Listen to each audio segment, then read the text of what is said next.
Selamat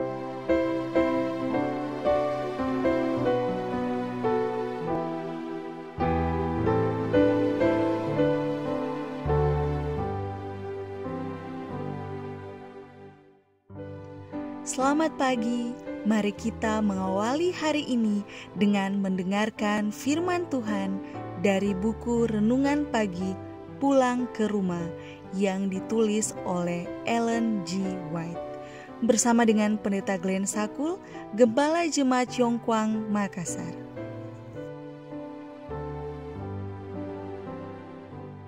Shalom, selamat pagi.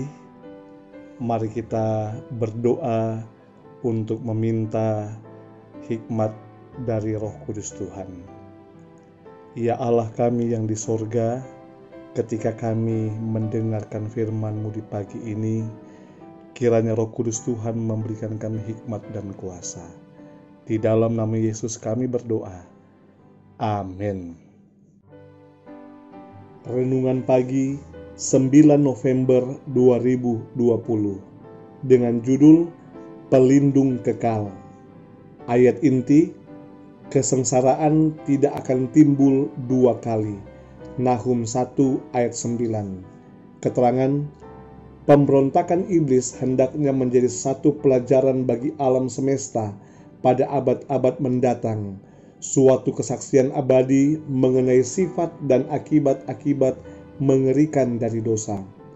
Hasil pemerintah iblis, pengaruhnya kepada manusia dan malaikat-malaikat akan menunjukkan apa yang menjadi akibat dari mengesampingkan kekuasaan ilahi. Pemberontakan itu akan menyaksikan bahwa keberadaan pemerintahan Allah dan hukumnya akan membungkus dan melindungi kesejahteraan semua makhluk yang telah dijadikannya. Jadi, sejarah percobaan pemberontakan yang mengerikan ini haruslah menjadi pelindung kekal bagi seluruh makhluk suci untuk mencegah mereka dari tipuan untuk mengadakan pelanggaran, untuk menyelamatkan mereka dari berbuat dosa dan menderita hukumannya. Hingga pada akhir pertentangan itu di sorga, perebut kekuasaan besar itu terus berusaha untuk membenarkan dirinya. Pada waktu diumumkan bahwa ia bersama simpatisannya harus dikeluarkan dan diusir dari tempat tinggal yang penuh kebahagiaan itu, kemudian pemimpin pemberontak itu dengan berani menyatakan penghinaannya terhadap hukum Allah. Ia mengulangi tuntutannya bahwa malaikat-malaikat tidak perlu dikendalikan dan harus dibiarkan mengikuti kehendak mereka sendiri yang senantiasa menuntun mereka dengan benar. Ia mencela undang-undang atau hukum-hukum ilahi sebagai yang membatasi kebebasan mereka dan menyatakan bahwa adalah tujuannya untuk menghapuskan hukum Allah agar dengan dibebaskannya mereka dari pembatasan ini, bala tentara surga boleh lebih ditinggikan, lebih mulia dalam keberadaannya. Iblis dengan bala tentaranya bersepakat mempersalahkan pemberontakan mereka itu seluruhnya kepada Kristus dan menyatakan bahwa jika seandainya mereka tidak ditegur, mereka tidak akan pernah memberontak.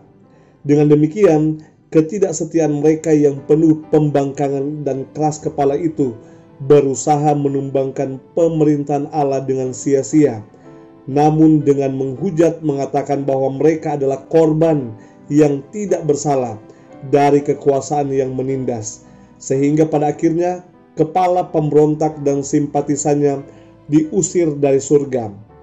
Wahyu 12 ayat 7-9. Roh yang sama yang telah menyebabkan pemberontakan di surga masih mengilhami pemberontakan di dunia ini. Iblis meneruskan caranya memperdaya manusia sebagaimana yang dilakukannya kepada malaikat-malaikat. Rohnya sekarang ini memerintah di dalam hati anak-anak yang tidak mau menurut. Seperti dia, mereka berusaha melanggar batasan-batasan hukum Allah dan menjanjikan kepada manusia itu kebebasan melalui pelanggaran terhadap perintah-perintahnya. Teguran terhadap dosa masih menimbulkan roh kebencian dan penolakan. Pada waktu pekabaran amaran Allah diterima di dalam hati nurani, maka iblis menuntun manusia untuk membenarkan mereka dan mencari simpati orang-orang lain dalam dosa mereka. Alfa dan Omega jilid 8 halaman 522-523. Saudaraku yang kekasih, pemberontakan iblis hendaknya menjadi satu pelajaran bagi alam semesta, bagi kita semua, untuk tidak jatuh dalam jerat yang sama, memberontak melawan Allah dan pemerintahan Allah yang kekal, kudus dan mulia. Roh yang sama yang memberontak di sorga saat ini dikembangkan oleh iblis di hati orang-orang manusia yang tidak takut akan Tuhan, untuk menolak perintah dan hukum Allah. Mari kita tetap setia kepada Tuhan. Mari kita berdoa. Ya Tuhan, firman-Mu pada pagi hari ini mengingatkan kami untuk berhati-hati, menjadi pelajaran bagi kami, bahkan menjadi pelindung bagi kami, untuk tidak jatuh pada jerat yang sama, memberontak dan melawan Allah. Kami menyerahkan hidup kami kembali hari ini ke dalam tangan Tuhan. Hari ini adalah misteri bagi kami, tetapi bagi Allah, Allah telah merancangkan dan Allah telah menyiapkan yang terbaik bagi kami di hari ini. Karuniakanlah kepada kami kekuatan dan kesehatan, dan dilindungilah kami sepanjang urusan kami hari ini. Di dalam nama Yesus kami telah berdoa. Amin.